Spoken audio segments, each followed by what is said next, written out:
ГСП онлайн. Городские новости сейчас.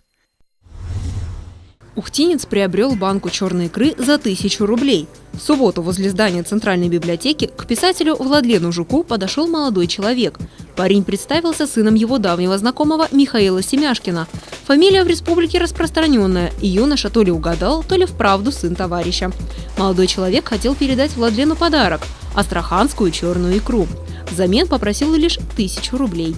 Цена невысока. В магазине за килограмм настоящей черной икры просят по разным оценкам – от 2 до 60 тысяч рублей. Про себя думаю, конечно, авантюра. Отец нормальный человек. Не должен же. Я говорю, телефон есть отца? Есть телефон отца. Я говорю, давай, диктуй.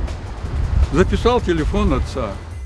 Номер телефона парень продиктовал и участливо предупредил, что его отец находится на вахте, поэтому до него можно не дозвониться. Владлен торопился домой, к жене, поэтому поверил на слово. Вечером, когда появилось свободное время, ухтинец все-таки позвонил давнему другу. Набираю номер.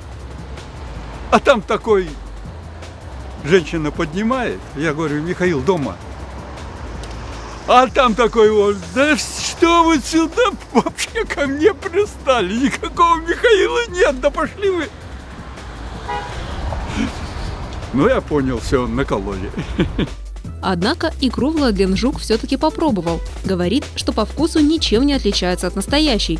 Но жене предлагать не стал, слишком велик риск. Да и специалисты категоричны в этом вопросе. За предполагаемую экономию человек может расплатиться куда большей ценностью – своим здоровьем.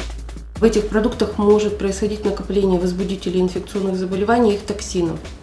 При нарушении технологии изготовления в таких продуктах могут находиться возбудители паразитарных и инфекционных заболеваний, их токсины, могут находиться химические вредные вещества, радиоактивные вещества. То есть, если мы не знаем происхождение этой продукции, там может оказаться все что угодно. Мы обратились в правоохранительные органы с просьбой разобраться в сложившейся ситуации. Сейчас в России разрешено продавать черную икру импортного производства или отечественного, но только рыб, выращенных в спецпитомниках. В данный момент икра изъята сотрудниками ухтинской полиции и отправлена на экспертизу. ГСП онлайн продолжит следить за развитием событий.